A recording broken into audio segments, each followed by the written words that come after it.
gag order, not allowing her to do interviews and to debates, you know, in this type of format. It's just absolutely outrageous. I don't think there's a good potential winner in that lineup, Penn Shapiro versus Candace Owens, in terms of them getting to the root of the issue. The best thing that you could hope for is fireworks, and they just kind of devolve into a yelling match at each other and end up revealing or spilling a lot of tea. That would be the best possible outcome. So apparently a media outlet by Glenwald has reported that Ben Shapiro and Candace Owens were supposed to debate. They were supposed to have a big old debate about Israel and Palestine. And apparently it's not going to happen anymore because Ben Shapiro has put a gag order. That's right, a gag order on Candace Owens, while at the same time pretending he cares about free speech, pretending he cares about things like a spirited debate, pretending he cares about high-level ideas. But apparently it's all lies. Lies and secrets.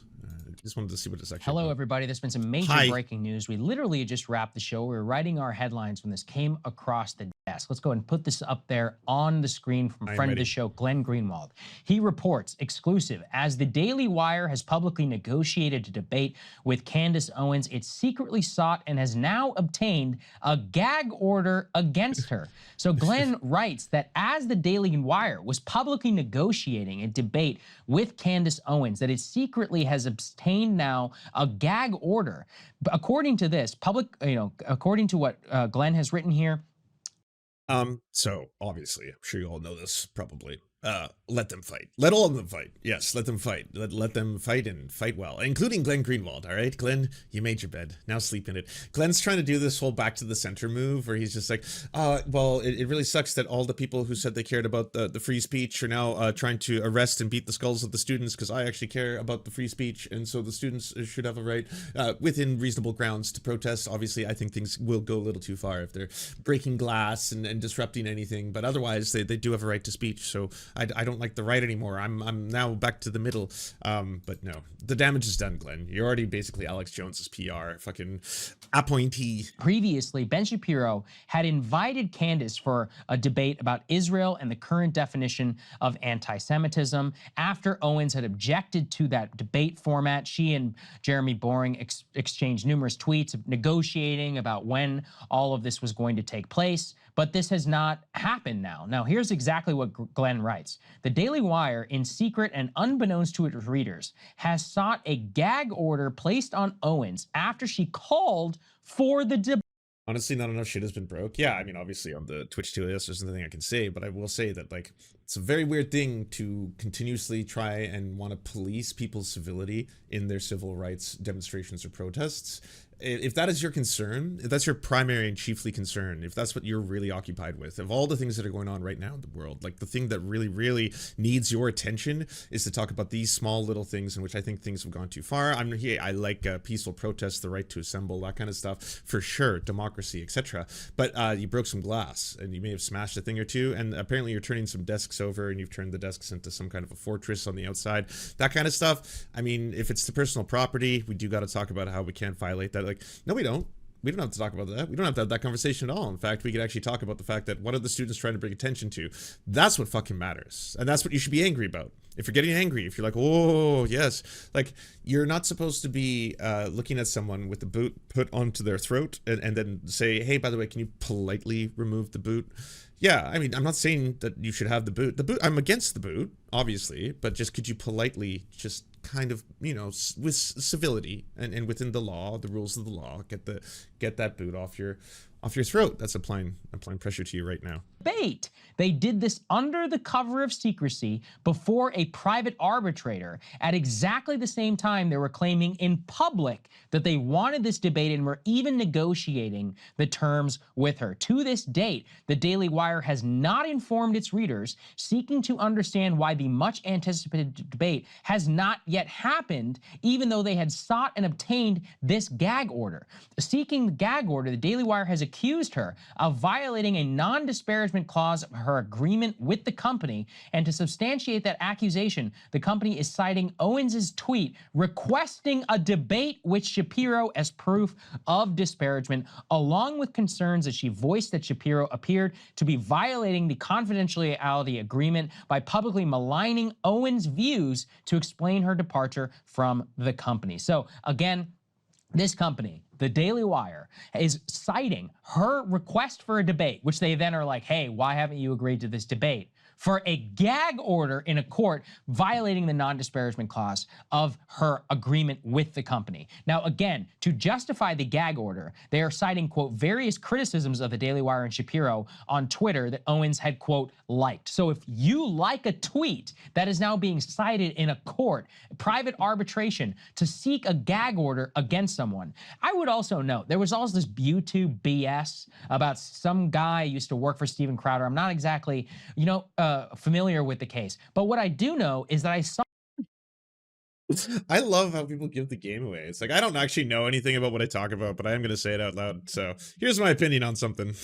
I'm not totally familiar with what it was about. Yeah. That not gay Jared guy. Ben Shapiro actually speaking out on behalf of that guy who was being silenced, it appears, by Steven Crowder for violating some sort of NDA and non-disparagement, dragging his ass through court and really basically ruining his life. Allegedly, by the way. I don't know exactly all the details, but I did see Ben speak up on their behalf. So how hypocritical then is it now to be going after one of your former employees if you believe in free speech and debate and all this, and because they believe in nothing. Nothing. This whole thing was always a setup. You know, if you have someone who is promoting fascistic beliefs or promoting a whole bunch of really far-right ideology, and at the same time they're constantly saying to you, hey, by the way, we need a platform for the marketplace of ideas because we in good faith would like to argue the ideas, and then the good ideas, well, they will rise. They'll rise to the top, you see, and this is how the whole system works, and so you have to allow me in. And then it's like, you don't actually listen, though. Yeah, Steven Crowder, good example, right? There's a guy who's been doing this as a meme for a while. It's like, hey, change my mind.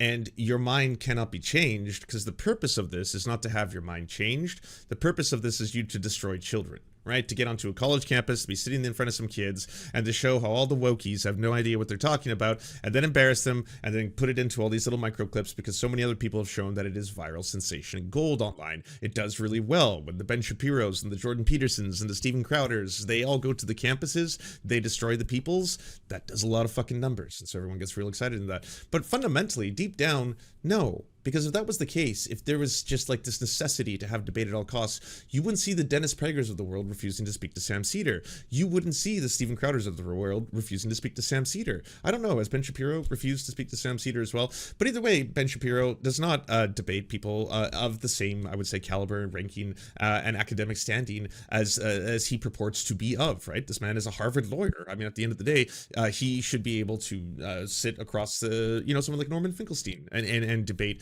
the merits about whether or not it should be permissible to commit acts of ethnic cleansing or genocide if you dehumanize Palestinian people to a certain degree, something like that. But that's going to be really different than going onto a college campus and destroying a whole bunch of kids who might not have any media training. See, that's the thing. Even Michael Knowles does it, and Michael Knowles is not a good debater, right? I don't even think Ben Shapiro is, but you can definitely give him the whole he speaks very quickly credit, which, cool. Motor mouth, great, good job. But they all get these compilations down because if you film for 2 hours, that's why they all do it, from Charlie Kirk to fucking Candace Owens to blah, blah, blah. And you're sitting there. Yeah, you're going to get a couple of kids who are getting up there and they want to have their big moment. They're like, holy shit, this asshole's on my campus. I'm going to get them.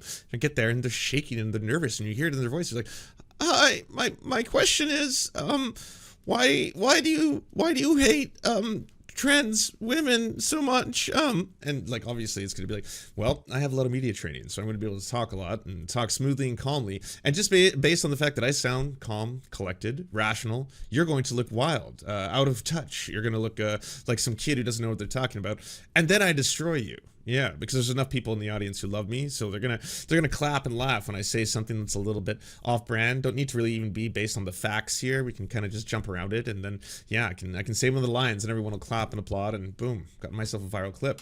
Yeah. Charlie Kirk is supposed to be speaking at the University of Washington tomorrow near the encampment. There's a post going around asking people to call the admin to cancel it. What's he going to be doing? Well, I mean, the encampments won't speak to him. They're very smart. You can tell they've been trained, right? The kids have been spoken to. The organizers have been speaking to them, and they've been saying, don't speak to anyone. Only allow the specific liaison who's been, you know, charged with being the person who speaks to the media to speak to the media. And even then, you have to still vet and screen the people who you're speaking to make sure you're not talking to a Charlie Kirk who's obviously just going to use anything you say, cut it up, like little clips of it, right? If he's like, we're not actually a part of Hamas, you know, while, you know, people have suggested that we are Hamas, at the end of the day, we are a bunch of students and faculty, I'm just going to take that one clip, boom, and say, we are Hamas, and then boom, like that's the clip, done. Put it up. These students are Hamas. He says it. There it is. You see it clear as day. I went to a campus, and yeah, one of the kids said they were Hamas, and then the Hamas looked at me, and I saw the Hamas, and yeah, it was pretty wild. And then a whole bunch of other people run with it. Libs of TikTok. Higher Right Chick plays that clip on repeat. Fucking puts it up there. Student admits they are working directly for Hamas, and again, it was just that sentence. Like, yeah, man, they think that we are Hamas. Like that'll be up there immediately. Gag order, not allowing her to do interviews and to debates, you know, in this type of format. It's just absolutely outrageous because she requested an open debate, not for that company, out in. And don't get me wrong, I don't think there's a good potential winner in that lineup, Penn Shapiro versus Candace Owens, in terms of them getting to the root of the issue. The best thing that you could hope for is fireworks, and they just kind of devolve into a yelling match at each other and end up revealing or spilling a lot of tea. That would be the best possible outcome. So while it is sad that it's not going to take place anymore, it is supremely funny that Ben Shapiro, his whole mystique and persona is, I am the right-wing debate lord. Right? I am debate lord, and all hail me, and as you should, and because I have facts, not feelings, and I'm dominated by my amazingly high IQ, and I'm able to destroy liberals and get their tears in the marketplace of ideas. That's what I do. So say it, debate lord. But it seems like debate lord wants to do a gag order, you know, wants to silence his own employee, because yeah, I don't think Candace Owens is probably going to hold back, would probably be the thing, right? Like Candace Owens has a tendency, like when Steven Crowder was going after Candace Owens, to just reveal everything. You know, that was one of the first people and sources we kind of got information from, that he was probably going to get divorced. And then you're kind of just like, oh, whoa, that's pretty wild. Like, look after your own wife, Steven, look after your own life, you know, kind of stuff. You're like, okay, that was, I get what's happening here. There's going to be some revelations. Open to allow this to happen. But yes, they all suck. Everyone sucks. Weeks since it's all supposed to have occurred, including Sagar, nothing right? has materialized, and she's only really been, you know, vaguely tweeting about some of these subjects. So absolutely outrageous. It is ridiculous, you know, for Ben Shapiro to have previously gone after, I believe it was Steven Crowder, who was allegedly silencing one of his own employees. And then his own company is now basically doing the exact same thing, using the legal process, you know, against somebody who used to work for that company. It's the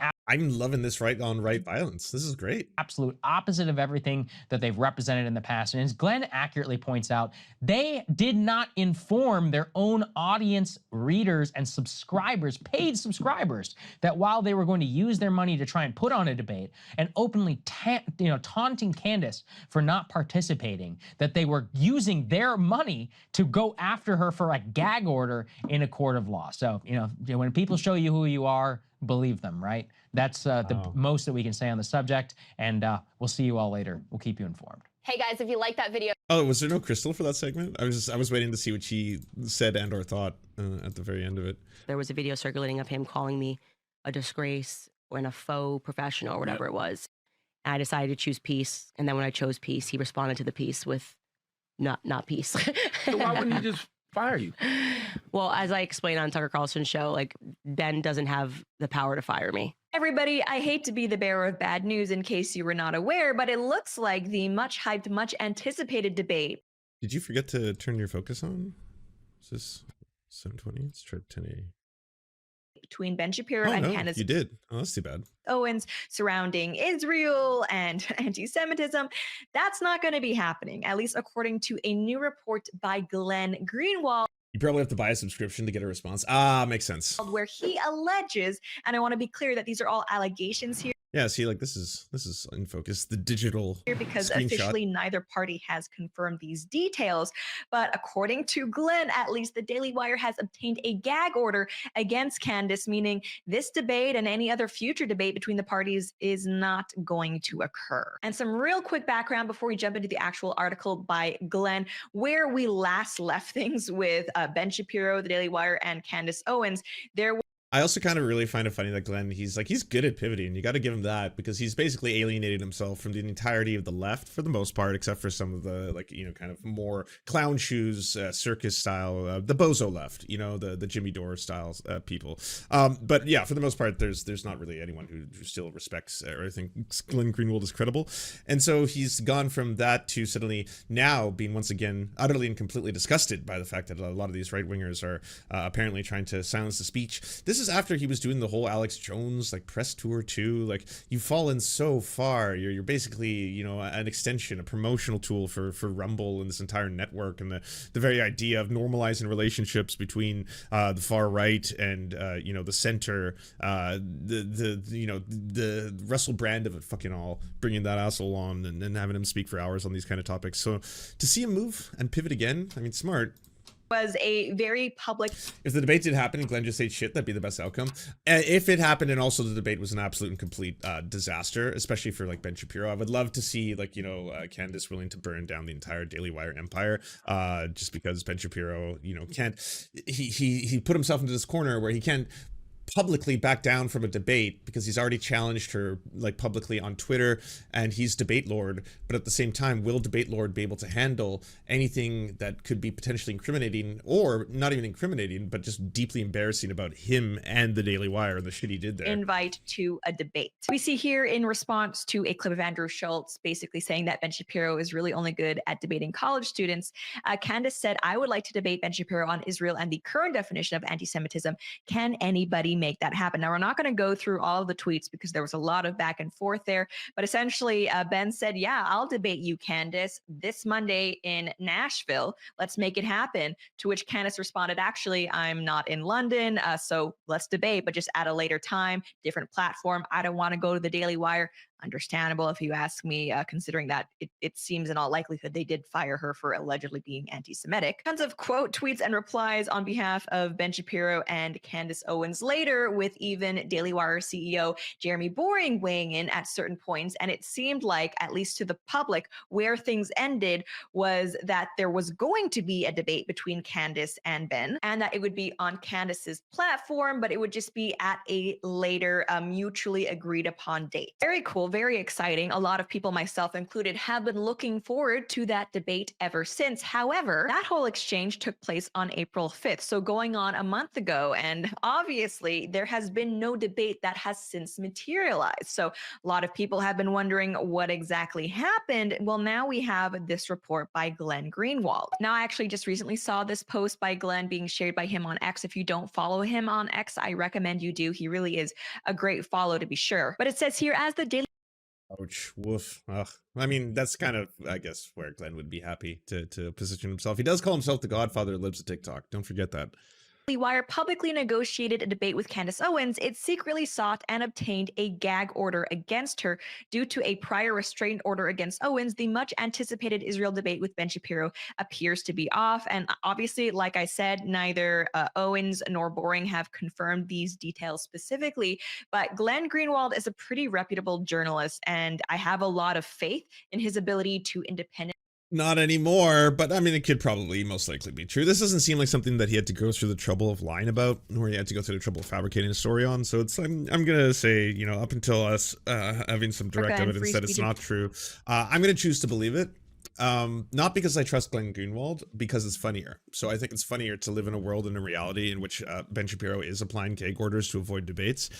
So again, yes, until I see direct evidence to the contrary, I'm going to have to simply believe this as Ben Shapiro melting down. It seems like over the weekend. I mean, I hope it's not true, but it, gag order, all this stuff would have been things that Candace willingly signed, I guess, not the gag order, but the non-disparagement I do like seeing all these right-wing chuds are all just like kind of taken aback, or at least pretending to be. They could care less. I don't know. I don't know if all of them actually like care deeply about whether or not Ben Shapiro's a monstrously huge hypocrite and whether or not he spent an entire lifetime lying to them.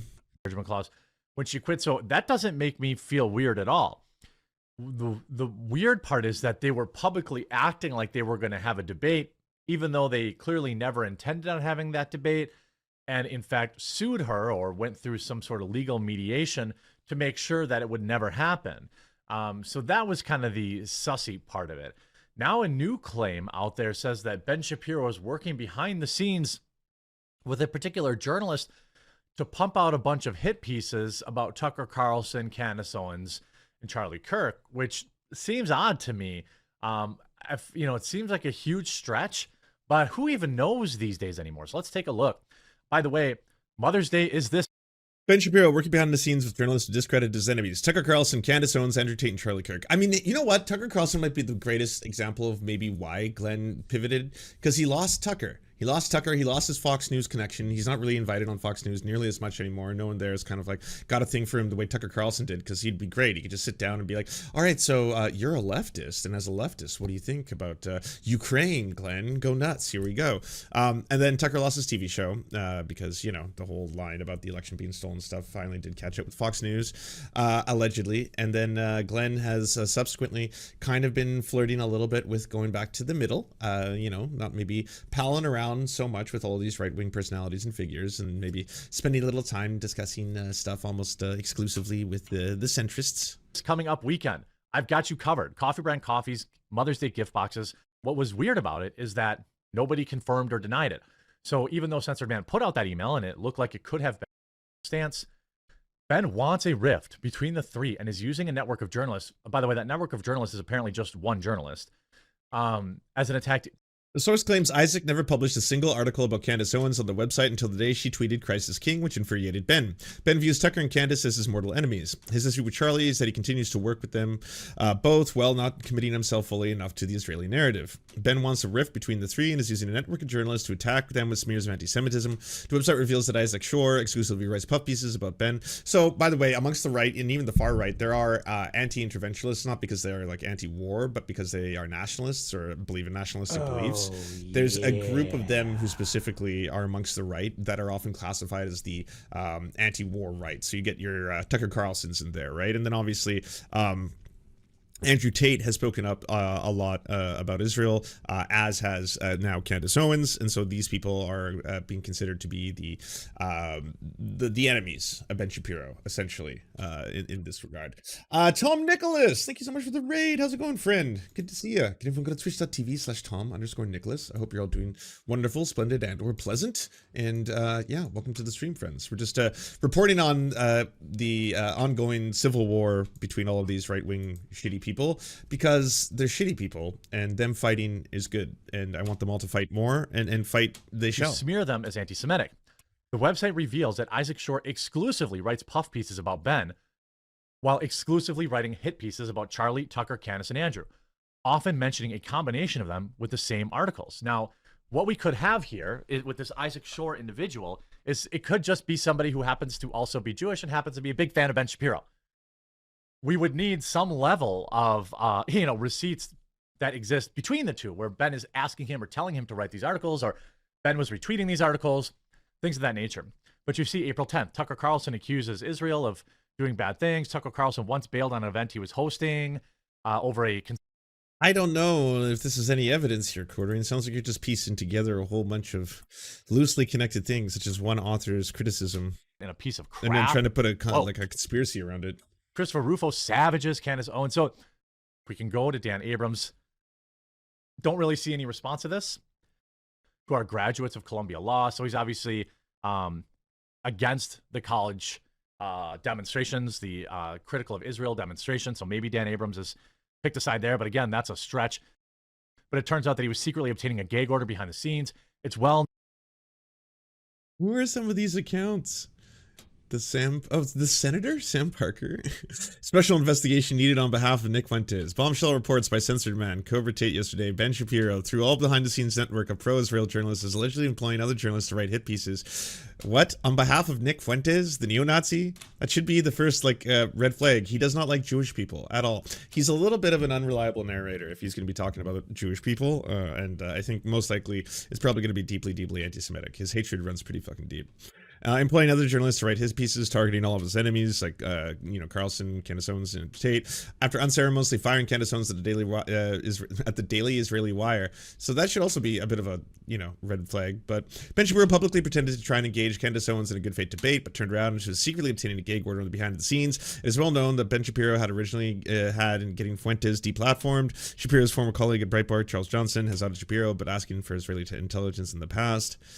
I mean, yeah, it kind of sucks that you've been palling around so closely with some horrifying individuals who may at one point or another want to turn on you. About them. We all know Ben's very mad about Nick's Grand Theft Auto clip that he made. I don't know.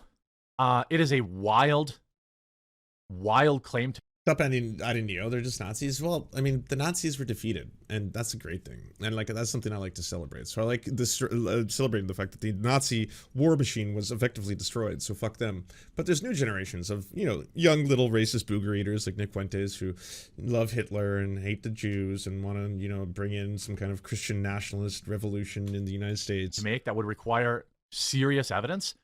But it's obviously got a lot of, this got 11,000 likes, nearly 1 million impressions. Somebody, I would assume.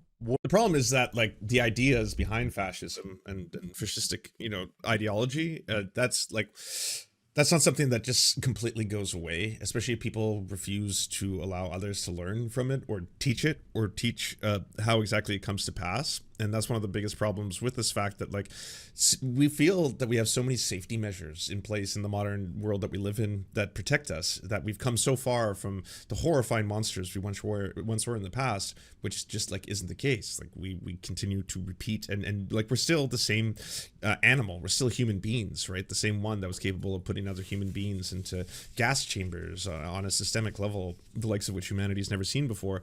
And that's a real frightening and horrifying reality, which is why it is so important to teach about all of the fucked up things that human beings do, such as the genocide of indigenous people, the enslavement of black people, the Holocaust of Jewish people. All of these, they're necessary to be taught for those reasons, and that you separate yourself because of however long it was and think that you're a completely different person, and then you'll sit back and then see us, humanity, committing the same horrifying atrocities and being responsible for the same kind of suffering, and people being okay with it. You have but to now to see how many people would have reacted to elements of the civil rights movement, for example, and how they're reacting to students peacefully protesting genocide and being like, what if they're inconveniencing people? What if people can't get to class? What if they're in harm's way? What if they break some glass? What if there's a little damage to property? What if they block off a wing or try to take over a library? What happens, right? And the way I'm saying it is really benign compared to people who are legitimately these Antifa Hamas super soldiers are out of control. They have been radicalized on the TikTok. Now all of them are taking up violence in arms and they're willing to commit acts of violence and destroy private property. It's disgusting. We have to stop it. This is Hezbollah on our campuses. This is Antifa and Hamas together. Antifa working in tandem. It's fucking despicable. Despicable, these students. You crack them. Glass the kids. Glass them all. Wreck them up. Fuck them up. That's I'm pretty sure you would have been the same motherfuckers. The Asmongold's of the world if streaming had existed, who would have been, laughing alongside white police officers spraying black people in the streets with hoses and talking about how they're getting a little too, uppity, and they need to be brought to heel, and that they certainly shouldn't be destroying, private property, and that's, not part of a peaceful revolution, and all those kind of things like that. And it's the same shit over and over and over, same old shit.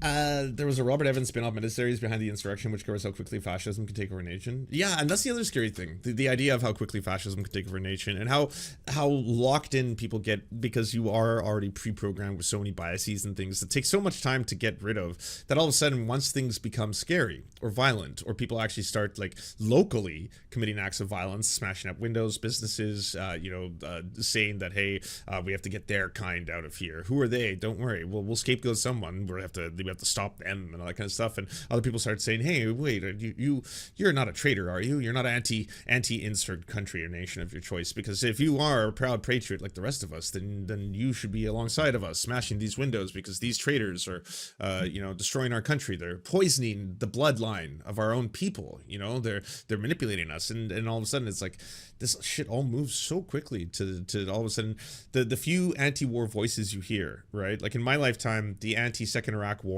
invasion voices, the people who were willing to speak out at that time when it was not politically convenient to do so, when doing so required immense bravery, man, were they ever just fucking, they were just dropped, like the Dixie Chicks. It's just like all of a sudden it's like, oh, they're the traitors. They're literal traitors to the cause. Traitors to the cause because they don't want to support a U.S.-led invasion that is killing, thousands of children, thousands of civilians. Like that's the right and moral thing to be. But man, they were pariahs. They were ostracized. They were just seen. Same thing with like every single, like the very small amount of like actual brave, public speakers, celebrities, politicians, academics, you name it, who were willing to speak out during that moment in time, were collectively seen as treasonous. And that's so fucked up how fast that can all happen. And again, over something that objectively now you can look at and be like, well, but it was pretty ridiculous. So people actually thought there was an axis of evil and this unification that was going to happen between all these countries in the Middle East, and that the only way to stop that was to unite. And because Osama bin Laden is working directly with Saddam Hussein, and they're forming the axis of evil with Gaddafi, and then that's why this is going to justify U.S. interventionism in that region, where normally it would just be a huge violation of international order, war crimes, the kind of stuff that really deserves people to be tried at The Hague. But no, we're going to be looking at this as a freedom operation to spread democracy through extreme violence and bombing. And then after the fact, the people, again, who speak out about it, they will be seen as traitors, treasonous, and French fries? Freedom fries, brother. Get yourself some freedom fries. I ain't no treasonous traitors. Fucking frog fries, French fries, no. Freedom. Would make some sort of comment about this. You see Isaac Shore. He is a writer for Mediaite. Okay. I don't see anything really. Joe Biden can fix this all with Joe B1 Kenobi. I already see a pathway forward. What's going to happen here is, unfortunately, there's going to be a horrifying invasion. Maybe not a complete ground invasion of Rafah, but they're currently bombing Rafah as we speak, and I think they've already killed 13 children today. So Israel is bombing Rafah. There's going to be a ground invasion, while at the same time, they try and quell the anti-war movement that is growing so powerful right now by saying that a ceasefire is currently being negotiated in the background while the military operations are being carried out. And then whenever, the destruction is of a sufficient level that Benjamin Netanyahu is okay with suddenly thinking that we can move on to the next phase, which is of course going to be colonization. It's going to be vast amounts of colonization that come in tandem with supposed rebuilding efforts. You'll most likely get a public message, one that is supported by the United States, John Kirby and Biden, that they are now going to be working, since they've effectively damaged and destroyed so much of Hamas, that Hamas is just not is a shell of its former self. They're now going to be working really, really hard with the international community to try and do peacekeeping, rebuilding efforts, which will come alongside the necessity to have to, again, build tons and tons of settlements. Because if we are bringing in supplies to rebuild hospitals, then you're going to need settlements for people to build and do construction. You've probably had a very devastating loss in your own workforce, so you're going to need people to be able to come in there and build and rebuild everything that's going to happen. It'll be in tandem with a bunch of corporations that are probably going to look at this as a great opportunity, and Biden will now tap himself on the back, and the libs will eat it up. The libs will eat it up and pat themselves on the back and use this as a whole opportunity to be like, you know what? Joe Biden actually did some good things. You know, we could have seen a much higher casualty rate, a much higher death toll, if it wasn't for his masterful work in negotiation and applying pressure properly and constantly telling, Benjamin Netanyahu, you can't do this. I have a red line. I'm not going to specify what that is, but my line is the Rafah crossing and the invasion of the refugee camps in that region.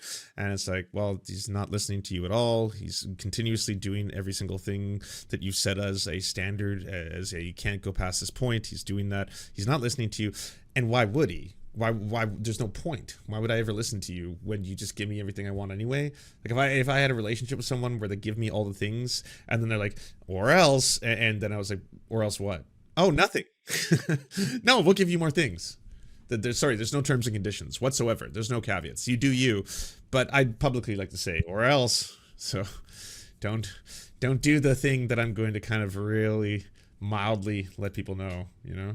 Libs don't pretend to eat it up. They're fully aware how bad this is for Biden. They're already gearing up. Well, no, now they're starting to become more aware, I think, because of how bad the polling is coming out and how much they're realizing that people are rightfully disgusted by this. And they lost a generation. Like, it's not just that you lost an election cycle, you lost a fucking generation of kids who are so disgusted and revolted by you. And so, like, again, there are things that cannot be unseen. Like, just the daily carnage and the massacres and the fucking, just the horrifying loss of life. That's radicalizing kids faster than I ever could.